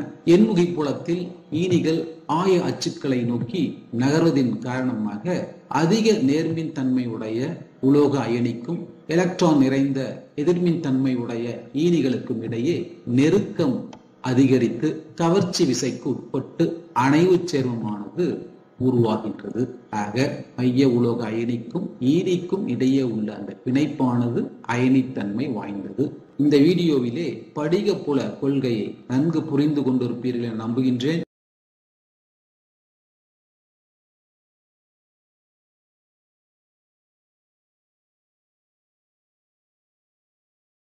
பொதிவுத்திறன் பேக்கிங் எஃபிசியன்சி ஒரு அமைப்பில் இடம்பெற்றுள்ள அனைத்து கோளங்களின் ஒட்டுமொத்த சதவிகித கனளவானது அவ்வமைப்பின் பொதிவுத்திறன் அல்லது பொதிவு பின்னம் என அழைக்கப்படுகிறது. இந்த வரையறையில கோளங்கள் ஒரு வார்த்தை இருக்கு. கோளங்கள்னா என்ன? திடநிலைமையை பொறுத்தளவுல கோளங்கள் என்பது அணுவையோ அல்லது அயனியையோ அல்லது மூலக்கூறையோ குறிக்கும். அதே போல அமைப்பின் ஒரு வார்த்தை இருக்கு. அமைப்பு என்றால் திடநிலைமையை பொறுத்தளவுல கனசதுர அலகு கூறு. 3 வகையான கனசதுர அலகுக்கூடுகள் இருக்கின்றன. எளிய கனசதுர அலகுக்கூடு, பொருள் மைய கனசதுர அலகுக்கூடு, முகப்பு மைய கனசதுர அலகுக்கூடு. மனசுல வச்சுக்கணும். வரையறை இன்னொரு முறை பார்க்கலாம். ஒரு அமைப்பில் இடம்பெற்றுள்ள அனைத்து கோளங்களின் ஒட்டுமொத்த சதவிகித கனளவானது அமைப்பின் பொதிவு திறன் அல்லது பொதிவு பின்னம் என அழைக்கப்படுகிறது. அப்போ 3 வகையான கனசதுர அமைப்புக்கும் பொதிவு திறனை கண்டுபிடிக்கும். கனசதுர அமைப்புக்கான பொதிவு திறனை கண்டுபிடிக்கிறதுக்கு ஒரு வாய்ப்பாடு வேணும், அதாவது சமன்பாடு. அந்த சமன்பாடு பொதிவு திறன் அல்லது பொதிவு பின்னம் இஸ் ஈக்குவல் டு ஒரு அலகு கூட்டில் உள்ள கோளங்களின் மொத்த கன அளவு பை அலகு கூட்டின் கன அளவு இன்டு 100. இதுதான் வாய்ப்பாடு. இதை வச்சுக்கிட்டு தான் நம்ம 3 வகையான கனசதுர அலகு கூட்டுக்கும் பொதிவு திறனை கண்டுபிடிக்க போறோம். ஒரு எளிய கனசதுர அமைப்பின் பொதிவு திறனை காணல் முக்கியமான கேள்வி. இப்ப நீங்க பாக்குறது எளிய கனசதுர அலகு கூடு. இதுல 8 மூலைகளிலும் 8 கோளங்கள் அமைந்திருக்கிறது. 1 2 3 4 5 6 7 பேக் சைடில் ஒரு 8 கோளங்கள் என்பது அணுக்கள் என்பது முன்பே நீங்கள் அறிவீர்கள். எளிய கனசதுர அலகு கூட்டின் விளிம்பு நீளம் பாருங்க, இதுதான் விளிம்பு நீளம். இதிலிருந்து இது வரல விளிம்பு ஏ. எளிய கனசதுர அலகு கூட்ட பொறுத்தளவுல அனைத்து விளிம்புகளுமே சமம் இல்லையா?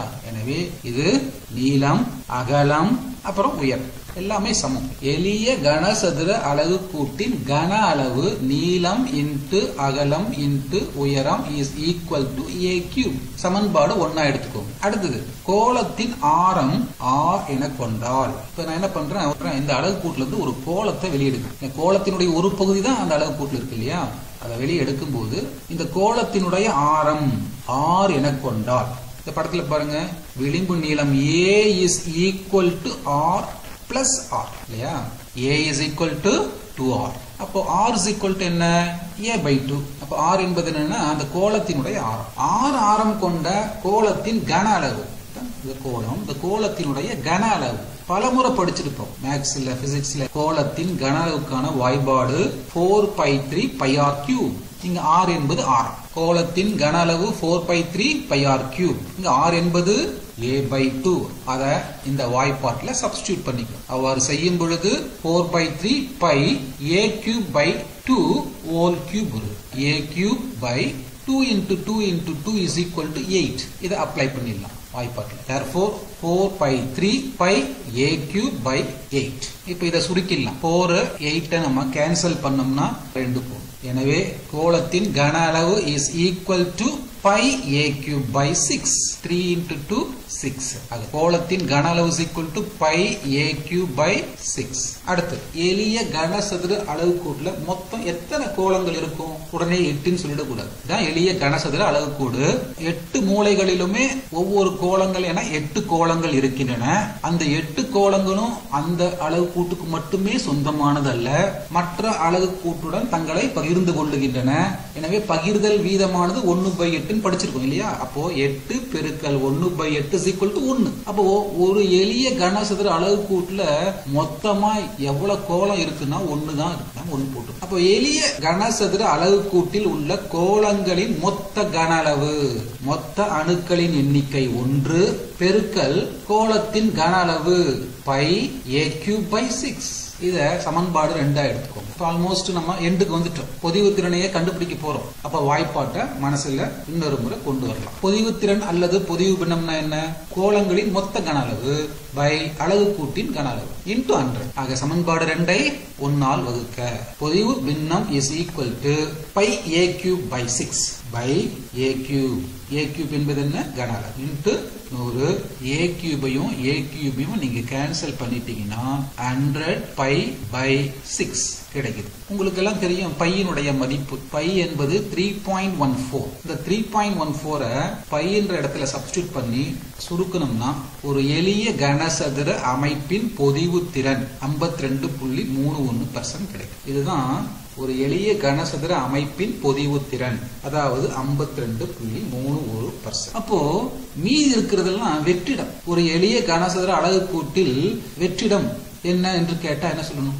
100ஐயும் 52.31ஐயும் நீங்க கழிச்சீங்கன்னா மீதி இருக்கிறது தான் என்னது, எளிய கனசதுர அலகு கூட்டினுடைய வெற்றிடம் 47.69% இருக்கும். இன்றைய பகுதிகளான பொதிவு திறனுக்கான வரையறை, ஒரு எளிய கனசதுர அமைப்பின் பொதிவு திறனை எப்படி கண்டுபிடிக்கிறது போன்றவற்றை நீங்கள் நன்றாக புரிந்து கொண்டிருப்பீர்கள் என நம்புகின்றேன். இந்த வீடியோ உங்களுக்கு பிடித்திருந்தால் லைக் பண்ணுங்க, ஷேர் பண்ணுங்க, கமெண்ட் பண்ணுங்க, மறக்காம சப்ஸ்கிரைப் பண்ணுங்க. மற்றும் ஒரு வீடியோவிலே உங்களை சந்திக்கும் வரை உங்களிடமிருந்து விடைபெறுவது உங்கள் ஆசிரியர். Thank you, bye. Hello students, welcome to my channel. I am Sridhar here. திடநிலைமை பாடத்துல பொருள் மைய கனசதுர அமைப்பில் பொதிவு திறன் சதவிகிதத்தினை எவ்வாறு கண்டறிவது, இது மிக முக்கியமானது, தேர்வுக்கு எதிர்பார்க்கலாம். பொருள் மைய கனசதுர அமைப்பில் பொதிவு திறன் சதவிகிதத்தினை காணல். இப்போ நீங்க பாக்குறது பொருள் மைய கனசதுர அமைப்பு.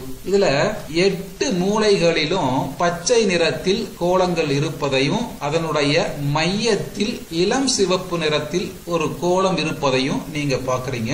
கனசதுர அமைப்பை பொறுத்தளவுல அனைத்து பக்கங்களும் சமமாக இருக்கிறதுனால பொருள் மைய கனசதுர அமைப்பினுடைய கன அளவு நீளம் இன்டு அகலம் இன்டு உயரம், அதாவது A into A into A is equal to A3. சமன்பாடு 1. பொருள் மைய கனசதுர அமைப்பினுடைய பொதிவு திறனை கண்டறிவதற்கு கோலத்தினுடைய ஆரம் அவசியம்.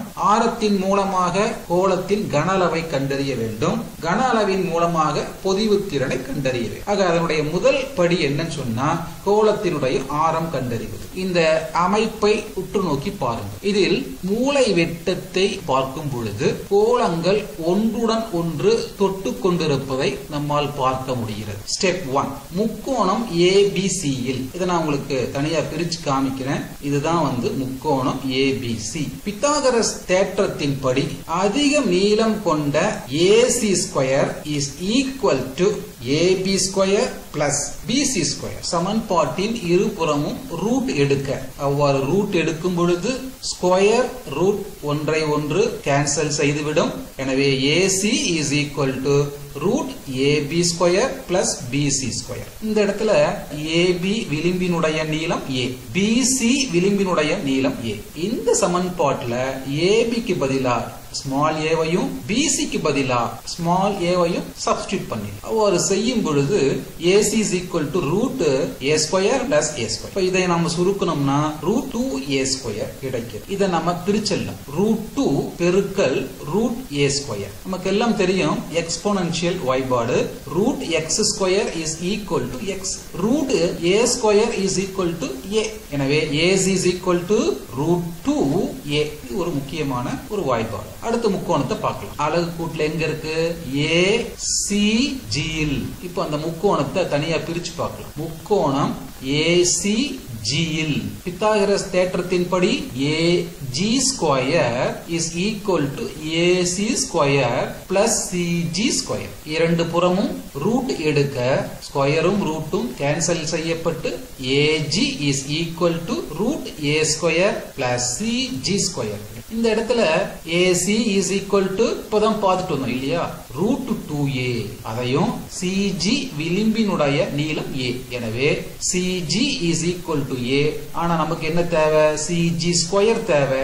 எனவே CG square is equal to A square எடுத்துக்கிறோம். அப்ப இந்த ரெண்டு மதிப்புகளையும் இந்த வாய்ப்பாட்டுல சப்ஸ்டிட்யூட் பண்ணலாம். அவ்வாறு செய்யும் பொழுது AG is equal to root 2A whole square plus A square.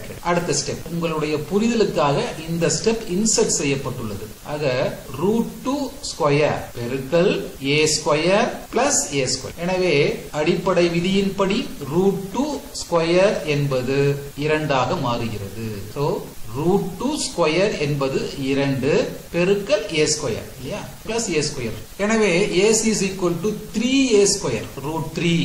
அடிப்படை விதியின்படி root A square is equal to A தெரியும் இல்லையா, அத போட்டாச்சு. ஆக AG is equal to root 3 into A. நல்லா கவனிங்க, AG மூலை விட்டத்தை கவனிங்க. இந்த மூலை விட்டத்தினுடைய நீளம் AG is equal to R plus 2R plus R. எனவே 4R. AG என்ற அந்த மூலை விட்டத்தினுடைய நீளமானது 4R. அப்போ ஏஜுக்கு பதிலா 4r போட்டு 4r is equal to root 3a. எனவே r is equal to root 3 by 4a. கோளத்தினுடைய ஆரத்தை நாம கண்டுபிடிச்சிட்டோம். கோளத்தின் ஆரம் r is equal to root 3 by 4a. r ஆரம் உடைய கோளத்தின் கன அளவு. அதனுடைய கன அளவு என்ன? கன அளவுக்கான வாய்ப்பாடு 4 pi 3 pi r cube. r is equal to root 3 by 4a. இதை இந்த வாய்ப்பாட்டுல சப்ஸ்டிடியூட் பண்ணுங்க. அவ்வாறு செய்யும் பொழுது 4 pi 3 pi r க்கு பதிலா root 3 by 4a cube போட்டோம். இப்ப நம்ம இத விரிவா எழுதணும். 4 by 3 pi root 3 க்கு cube எடுத்தோம்னா root 3 into root 3 into root 3. அப்புறம் a க்கு a cube by 4 into 4 into 4. root 3 into root 3 என்பது 3 ன்னு உங்களுக்கு தெரியும். then இப்ப கேன்சல் பண்ணலாம். எதெல்லாம் கேன்சல் பண்ணலாம்? 4 ஐயும் கேன்சல் பண்ணிடலாம். 3 ஐயும் கேன்சல் பண்ணிடலாம். எனவே r ஆரமுடைய கோளத்தின் கன அளவு is equal to என்ன இருக்கு பாருங்க, root 3 pi a cube by 4 into 4 16. r ஆரமுடைய கோளத்தின் கன அளவு நாம கண்டுபிடிச்சு ரெடியா வச்சிருக்கோம். அடுத்தது நாம என்ன படிக்கிறோம்? பொருள் மைய கனசதுரத்தினுடைய பொதிவு திறனை கண்டுபிடிக்கிறோம். அப்போ பொருள் மைய கனசதுர அலகு கூட்டுல மொத்தமாக எத்தனை கோளங்கள் இருக்கின்றன? மூலையில் 8 கோளங்கள் இருக்கிறது. பகிர்தல் 1/8. மையத்தில் உள்ள கோளத்தினுடைய எண்ணிக்கை 1, அதனுடைய பகிர்தல் 1. எனவே பொருள் மைய கனசதுர அலகு கூட்டிற்கு சொந்தமான மொத்த கோளங்களின் எண்ணிக்கை 2. எனவே BCC அலகு கூட்டில் உள்ள கோளங்களின் மொத்த கன அளவு, மொத்த கோளங்களின் எண்ணிக்கை 2, கோளத்தினுடைய கன அளவு இப்பதான் படிச்சோம் இல்லையா, root 3 by 16 pi a cube. இப்ப இதை நம்ம சுருக்கலாமா? 2ஐயும் 16ஐயும் நாம சுருக்கும் பொழுது root 3 pi a cube by 8. சமன்பாடு 2 கிடைச்சிருச்சு. எனவே பொதிவு திறன் அல்லது பொதிவு பின்னம் is equal to ஒரு அலகு கூட்டில் உள்ள கோளங்களின் மொத்த கன அளவு by அலகு கூட்டின் கன அளவு into 100. இப்போ சமன்பாடு 2 சமன்பாடு 1 ஆல் வகுக்க என்ன கிடைச்சிரும்? பொதிவு பின்னம் கிடைச்சிரும். சமன்பாடு 2 என்ன? root 3 pi a cube by 8. கோளத்தின் கன அளவு a cube into 100. a cube cancel பண்ணு. அவ்வாறு செய்யும் பொழுது பொதிவு பின்னம் is equal to root 3 pi into 100 by 8. அப்போ 8ஐயும் 100ஐயும் சுருக்கினால் 12.5. பையினுடைய மதிப்பு 3.14. root 3 உடைய மதிப்பு 1.73. இவற்றையெல்லாம் நாம் பெருக்கும் பொழுது பொருள் மைய கனசதுர அமைப்பின் பொதிவு திறன் ஆனது 68% கிடைக்கும். எனவே பொருள் மைய கனசதுர அமைப்பின் பொதிவு திறன் 68% அப்படின்னு சொன்னா பொருள் மைய கனசதுர அமைப்பில் வெற்றிடம் எவ்வளவு இருக்கும்? 100 minus 68 is equal to 32% வெற்றிடம்.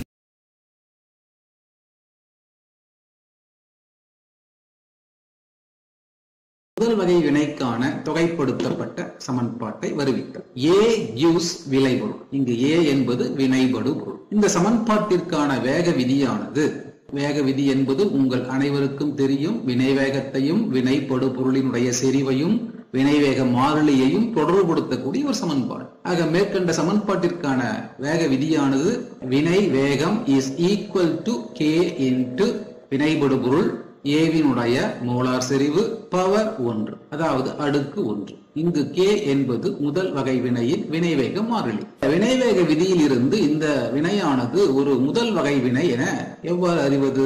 செறிவு உறுப்பினுடைய அடுக்கை பார்க்க வேண்டும். இங்கு 1 உள்ளது. எனவே தான் இந்த வினையானது ஒரு முதல் வகை வினை. இந்த சமன்பாட்டிற்கான வினை வேகமானது வினைபடுபொருள் ஏவை பொறுத்து எழுதும் பொழுது minus D a by dt is equal to k into molar செறிவு a அடுக்கு 1. இந்த சமன்பாட்டை மாற்றி எழுத minus dA by a is equal to k into dt. இவ்வாறு பெறப்பட்ட இந்த சமன்பாட்டை 1 என கொள்வோம். நேர எல்லை t 0 உள்ள போது ஏவினுடைய செறிவானது a0, அதாவது தொடக்க செறிவு எனவும், நேரம் t ஆக உள்ள போது ஏவினுடைய செறிவு a என கொண்டு சமன்பாடு 1 இருபுறமும் தொகைப்படுத்த minus D a by a is equal to k into dt. இங்கு k என்பது வினைவேக மாறிலி, இது மாறிலியாக உள்ள காரணத்தினால் இதை தொகைப்படுத்த தேவையில்லை. எனவே இன்டகிரேஷன், இதுதான் இன்டகிரேஷனுடைய சிம்பல். 2 எல்லைகளிலே அது செயல்படுகிறது. வினைப்படுபொருளினுடைய தொடக்க செறிவு லோவர் லிமிட்டாகவும் t நேரத்தில் செறிவு a என்பது அப்பர் லிமிட்டாகவும் கொண்டு தொகைப்படுத்த minus dA by a is equal to k என்பது மாறிலி. எனவே integration lower limit 0 upper limit t dt. தொகைப்படுத்தல் அடிப்படை விதியின்படி integration dx by x is equal to lnx. இங்கு ln என்பது இயற் மடக்கை, நேச்சுரல் லாகரிதம். இதை மனதில் கொண்டு இதை தொகைப்படுத்துவோம். Minus dA by a dx by x. எனவே minus ln a equal to k dt ஐ தொகைப்படுத்த t கிடைக்கும். இப்போது எல்லைகளை புகுத்துவோம். Lower limit a0, upper limit a. காலத்தினுடைய lower limit 0, upper limit t. நாம் அனைவரும் அறிவோம் lower limit minus upper limit அல்லவா? எனவே மாறி a அப்பர் லிமிட், மாறி a க்கு பதிலாக அப்பர் லிமிட் புகுத்த minus ln a minus lower limit minus ln a க்கு பதிலாக a0 equal to k into upper limit புகுத்த t minus lower limit புகுத்த 0. minus into minus plus அல்லவா? எனவே minus ln a plus ln a0 is equal to kt. மடக்கை அடிப்படை விதியின்படி ln plus a0 அல்லவா? எனவே ln a0 minus a by a equal to kt. இந்த சமன்பாடானது 2 என கொள்வோம். இந்த சமன்பாடு நேச்சுரல் லாகரிதம் அடிப்படையில், அதாவது இச்சமன்பாடு இயல் மடக்கை அடிப்படையில் அமைந்துள்ளது. இயல் மடக்கையில் அமைந்துள்ள சமன்பாட்டை மடக்கைக்கு மாற்ற, அதாவது நேச்சுரல் லாகரிதமிலிருந்து லாகுக்கு மாற்றும் பொழுது ln is equal to 2.303 log. இந்த மதிப்பை ln க்கு பதிலாக புகுத்தும் பொழுது 2.303 log a0 by a is equal to kt கிடைக்கிறது. முதல் வகை வினையினுடைய வினைவேக மாறிலி நமக்கு தேவை. எனவே இந்த சமன்பாட்டை மாற்றி எழுதும் பொழுது k is equal to 2.303 by t log a0 by a. இந்த சமன்பாட்டில் a0 என்பது நேரம் 0 உள்ள போது வினைப்படு பொருள் a வினுடைய செறிவு, a என்பது நேரம் t ஆக உள்ள போது வினைப்படு பொருளினுடைய செறிவு. அனைத்து செறிவுகளும் மோலார் செறிவில் வெளிப்படுத்தப்படுகிறது என்பது நாம் அறிவோம். இச்சமன்பாடே முதல் வகை வினைக்கான தொகைப்படுத்தப்பட்ட சமன்பாடு ஆகும். பூஜ்ய வகை வினை வரையறை, ஜீரோ ஆர்டர் ரியாக்ஷன். x அச்சில் செறிவையும் y அச்சில் வினைவேகத்தினுடைய மதிப்புகளையும் கொண்டு வரைபடம் வரையும் பொழுது வினைவேகமானது வினைப்படுபொருளினுடைய செறிவு எல்லை முழுவதும் வினைப்படுபொருளினுடைய செறிவை பொறுத்து அமையவில்லை எனில் அந்த வினையானது பூஜ்ய வகை வினை எனப்படும். வரையறையை பார்ப்போம். செறிவு எல்லை முழுமைக்கும் ஒரு வினையின் வேகமானது வினைப்படு பொருளின் செறிவினை பொறுத்து அமையவில்லை எனில் அவ்வினை பூஜ்ய வகை வினை என அழைக்கப்படுகிறது. பூஜ்ய வகை வினைக்கான சான்று. எடுத்துக்காட்டு: hydrogen gas plus chlorine gas ஒளியின் முன்னிலையில் use to hydrogen chloride gas. இந்த வினையின் வினை வேகமானது ஹைட்ரஜனுடைய செறிவையோ அல்லது குளோரினுடைய செறிவையோ பொறுத்து அமைவது இல்லை. எனவே தான் இது பூஜ்ய வகை வினையாகிறது. பூஜ்ய வகை வினைக்கான தொகைப்படுத்தப்பட்ட சமன்பாட்டை வருவி. A gives விளைபொருள். மேற்கண்ட சமன்பாட்டிற்கான வேக விதியானது வினை வேகம் is equal to k molar செறிவு A அடுக்கு 0. இந்த வேக விதியை பார்க்கும் பொழுது வினையின் வேகமானது வினைப்படு பொருள் A வினுடைய செறிவை பொறுத்து 0. எனவே தான் இது பூஜ்ய வகை வினை. இவ்வினையில் k என்பது பூஜ்ய வகை வினையின் வினைவேக மாறிலி.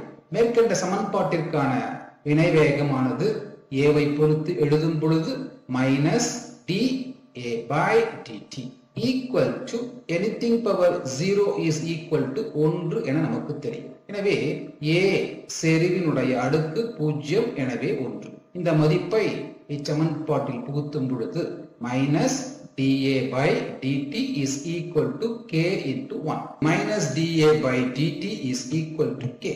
இச்சமன்பாட்டை மாற்றி அமைக்க -dA is equal to k into dt.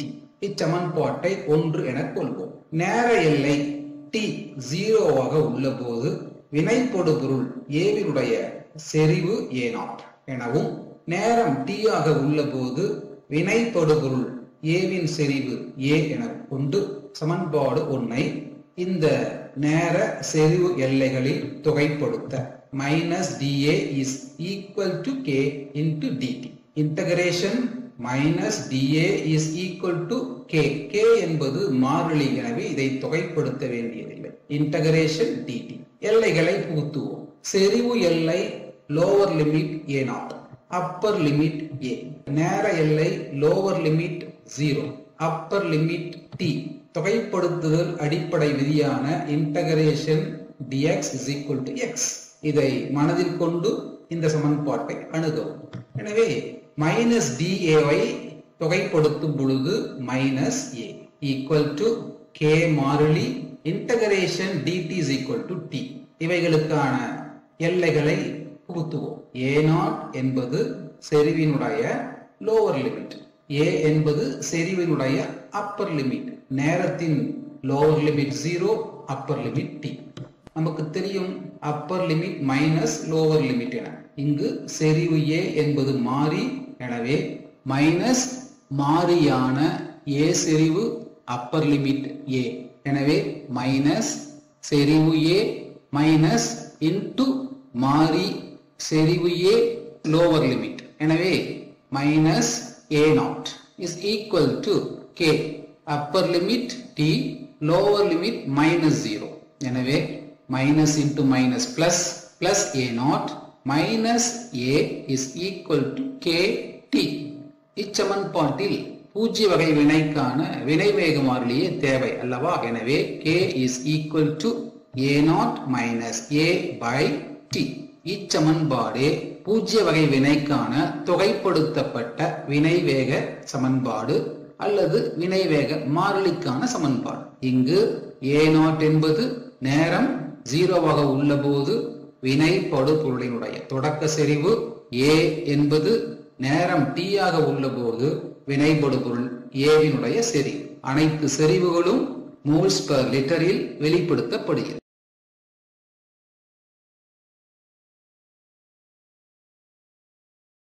மோதல் கொள்கை collision theory 1916 maths ட்ராட்ஸ் என்பவராலும் 1918 William Lewis என்பவராலும் இக்கொள்கை தனித்தனியே முன்மொழியப்பட்டது. மோதல் கொள்கையானது வாயுக்களின் இயக்கவியற் கொள்கையை அடிப்படையாக கொண்டது.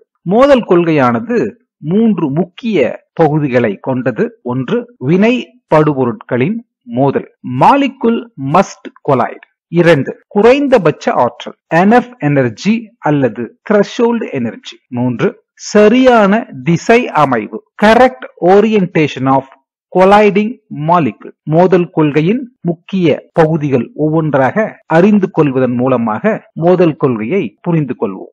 மோதல் கொள்கையை புரிந்து கொள்ள ஈரணு மூலக்கூறுகள் ஈடுபடும் வினையை கருதுவோம். அதாவது A2 gas plus B2 gas gives 2AB gas. வினைப்படுபொருள்களின் மோதல் எவ்வளவு முக்கியம் என்பதை பார்ப்போம்.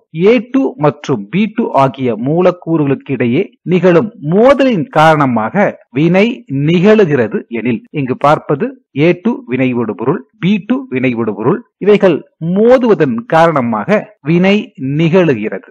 வினை நிகழ்ந்து 2AB என்ற விளைபொருளை தருகிறது. அவ்வினையின் வேகமானது ஒரு நொடியில் அம்மூலக்கூறுகளுக்கிடையே நடைபெறும் மோதல்களின் எண்ணிக்கைக்கு நேர் விகிதத்தில் இருக்கும். அதாவது வினை வேகம் proportional to மோதல் வீதம், அதாவது collision rate. மோதல் வீதம் என்றால் என்ன?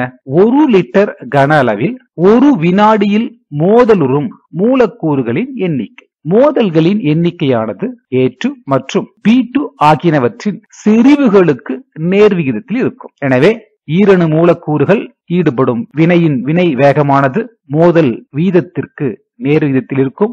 மோதல் வீதம் வினை படு பொருட்களான A2வின் செறிவு இன்டு B2வின் செறிவை பொறுத்திருக்கும். ப்ரொபோர்ஷனாலிட்டி நீக்கி இச்சமன்பாட்டை மாற்றி எழுத மோதல் வீதம் is equal to Z into A2 வினைபடுபொருளின் செறிவு into B2 வினைபடுபொருளின் செறிவு. இங்கு Z என்பது மாறிலி.